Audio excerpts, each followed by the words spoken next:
football program, our thoughts and prayers continue to be with Devin Walker and the Tulane football team as they go through what they're going through, and certainly we'll be more than willing to help in any way we can.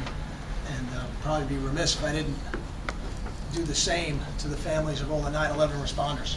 On the eve of 9/11, I certainly have policemen and firemen in New York City in my family, and I know in New York and New Jersey and in this area there's a lot of people whose lives were touched that day, and our thoughts and prayers are with them as well.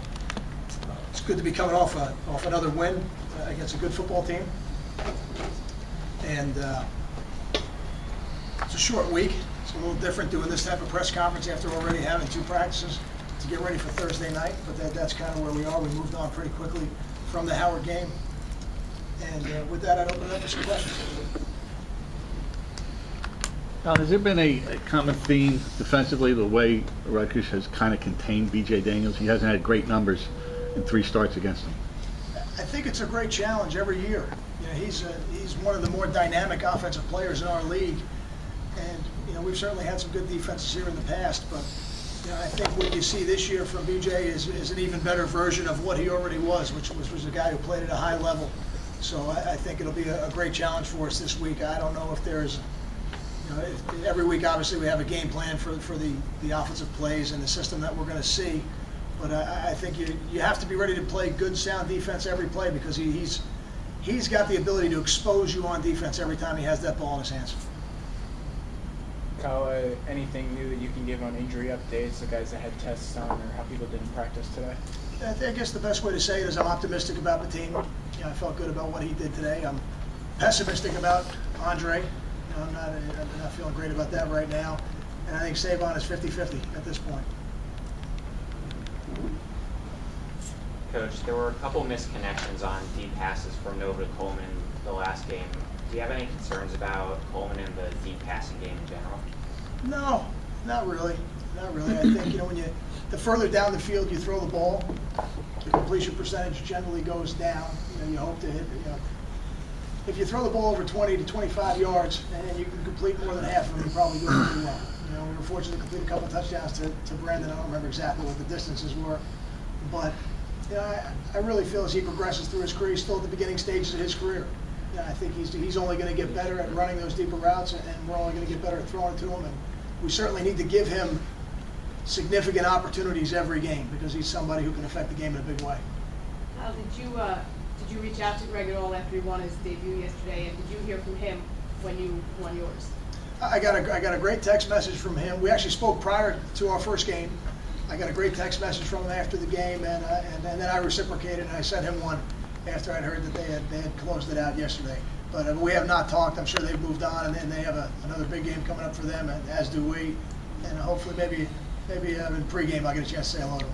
Are you intending to? You're too busy, or are you, to watch this coming Sunday's game? I mean, he's going to be here in your backyard. It would be hard. Yeah. It would be hard for us to get to that one in the season. We generally don't see very much NFL football until our season's over. Yeah. And I know you've done this before, but if you don't mind, just, it's hard to say overall what you learned from Greg, but you saw the one yesterday. What do you think maybe people didn't know about the transition he might make into the NFL? I felt like, from what I didn't get a chance to watch the game, but I heard a little bit about how the game went, and I think they blocked a punt, and I think they played really good rushing defense, and I certainly found that over the 7 years I worked with him, if you can play good defense, and by that it always starts with stopping the run, and you can make big plays on special teams, you're always going to have opportunities to win. Those have certainly been things that have helped us win, running the football on offense. I think they did a good job of it yesterday down there. It's certainly something that we have as one of our goals every week we think is important. So there's a certain recipe for success, I guess, the Rutgers way of doing things. And generally it starts with running the ball on offense, stopping the run on defense, and then making plays in special teams to ultimately help you win the football game. Coach, I know you're not going to give away any of your secrets, but you just I don't think so. but you just mentioned blocking punts. You guys blocked another one. You lead the nation over the last couple of years in block kicks. What reasons, or what can you tell us about the remarkable consistency you guys have with block kicks? I think the fact that we're going to come after them is not a secret. I think people turn on our film and they see that. We're very aggressive about it. We're open about it. It's what we are. We're a block team. We're not a return team. We're going to try and block it every game. It's something we spend a lot of time on. And generally, if you spend a lot of time on something and you have good people coaching it like we do here with Coach Rossi and Coach Smith, you hope to get good results, and we've been fortunate to get good results. The players have done a great job embracing the coaching they've been given and then going out and executing it on game day. From an injury standpoint, what's the latest with Marcus Thompson and then his backups or the other guys at that position? What do you feel about them going into USF if they have to play extended snaps? You know, Marcus was out there running around a little bit today, so that was encouraging. So I put him in the optimistic category, you know, of how I feel about him for this Thursday night. You know, they want to be out there now. I mean, this game, Thursday night football in college, is kind of the equivalent of Monday night football in the NFL. You know, everybody's watching. Your peers as players are watching. Your peers as coaches are watching. There's no doubt there's a little different kind of buzz. And then just add on top of that it's the first Big East football game we get to play this year. It's on the road. It's in a great venue against a really, really quality opponent. One of the better football teams in our league. One of the best playmakers in our league as their quarterback. Certainly one of the difference makers in our league on defense with their starting nose guard. They've got some dynamic football players on their football team. It's a great challenge for us. And because of that, the guys on our team, they want to be out there. So you see guys doing everything they can possibly do to hopefully be healthy, you know, come Thursday night. So I was encouraged by it. But as I've said before, I don't worry in any way, shape, or form about injuries other than setting up the depth, because injuries happen to every team around the country.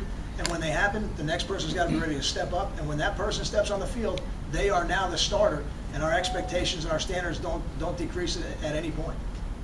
Kyle, the trend seems to be more early September conference games. You don't play again in the conference until October 6th after this. What are your thoughts about playing a conference game so early in the season? It used to be you'd set up your non-conference schedule, get into your conference schedule. How do you feel about it? I think it's probably been affected by TV. You know, the TV wants the conference games. They're maybe a little bit more juice to them, you know, in terms of what people want to see on television. I don't worry so much about the schedule. I really don't. You know, when it lines up, at whatever point in the season it comes up, you know, we've had as much time as they've had to prepare. You know, we are coming off a home game, going to a road game. They're coming off a road game, going to a home game. So you figure it all equals out. You know, the only thing I would ever be concerned about, I wouldn't want to have the disadvantage of having to play the week before if our opponent didn't have to play the week before. I think that happened to us one time since I've been here. So, but I know the conferences do a pretty good job of trying to make sure that doesn't happen. Kyle, what do they do defensively? I know you mentioned their nose guard and everything, but what else do they do defensively that can create problems? I mean, the first thing they do is they put really good defensive linemen on the field. And maybe this is my background as an offensive line coach, but I know that when you play against teams that have high-quality defensive linemen, you've got to be ready to go. And they've certainly had their fair share over the years. And I think this group, you know, when you look at it, you know, number 46, phenomenal football player. He plays on the inside. He's their nose guard. You know, 6'2", over 300 pounds, very active, very quick feet. Number 97, Ryan Giddens, a very dynamic pass rusher, long, runs really well. And then guys like 92 and 99 have played a lot of football for them and now have stepped into starting roles and really kept alive their tradition of having really good defensive linemen on their team. And then at the linebacker position, you know, D.D. Lattimore and Sam Barrington, those guys have played a lot of football over the years. I said this before, I don't know if I've said it in this press conference yet, but to have to go against a defense where everybody on their starting lineup is a junior or a senior is a unique thing, and it presents a tremendous challenge for us offensively. Cal, have you gotten to the bottom of the missed 2 PATs last week? You know, one of them was a snap issue where we couldn't quite get it down, and then the other one is just a miss. You know, I'm not concerned about it. You know, I think Kyle has shown me that he can keep every kick to a one kick at a time mentality. You know, every kick is an independent event. Don't let what happened in the past affect what's coming up next, and you know, he'll be fine going forward. I wanted to ask you specifically about Darius. It's funny you were just talking about defensive linemen, but what allowed him to be ready to play as a true freshman, and what kind of future, you know, I mean, just when you look at what's there, and he said he's not even done growing, I mean, what could still be out there for a kid like him? I really believe he's at the beginning stages of what his growth potential will be. I think he's 245 pounds right now, 250 pounds. I think ultimately he'll be a 270 to 280 pound defensive lineman later in his career. You know, but what he's been able to do is play with really good leverage. You know, because he's playing against 22-year-old men, and he is 18 years old right now. So he's not as strong as he's going to be. He's not as big as he's going to be. But what he does, he plays with really good technique and really good pad level. So he's able to counteract that, and he's been a productive player for us so far. And given not only where he played his high school ball, but what his bloodlines are, does that surprise you at all, or is that probably what you expected? It does not surprise me. I try not to put too many expectations on the freshman, but he was somebody that we thought early on, we thought he would be able to play for us. Coach, what are your overall thoughts on Miles Jackson up to this point? I think Miles has done a nice job stepping in his role. With Marvin Booker being out right now, he's in that reserve role behind Khalil Gawad, and he's taking advantage of the snaps that he's been given. And again, I think as he gets more experience on the field, his upside will be very good. Cal, you've had a week now to kind of watch Sheldon Royster since he joined the program. What are your thoughts on him now that he's more involved? I think it's too early to say. Our eyes really are on the players that are getting ready to play in the games right now. We're working Sheldon into our routines and our ways of practicing, and Sheldon's done a good job trying to assimilate into our team. But we're not examining him per se right now, because we have games to get ready for. Maybe on the bye week we'll get a little bit better look at him. Well, how much more is there in the running game? You've almost doubled last year's output. I know it's only 2 games, but how much more room is there for growth in your mind? I think this week is going to tell us a lot. I really believe that. I think this is the most challenging of the 3 weeks so far. This defense is a proven commodity. I think this defense is much better than even their numbers would say they are. And I think this will be a tremendous challenge for our offensive unit, all 11 guys, to continue some of the success we've had running the football. I think after this game, I'll be able to answer that question a little bit better.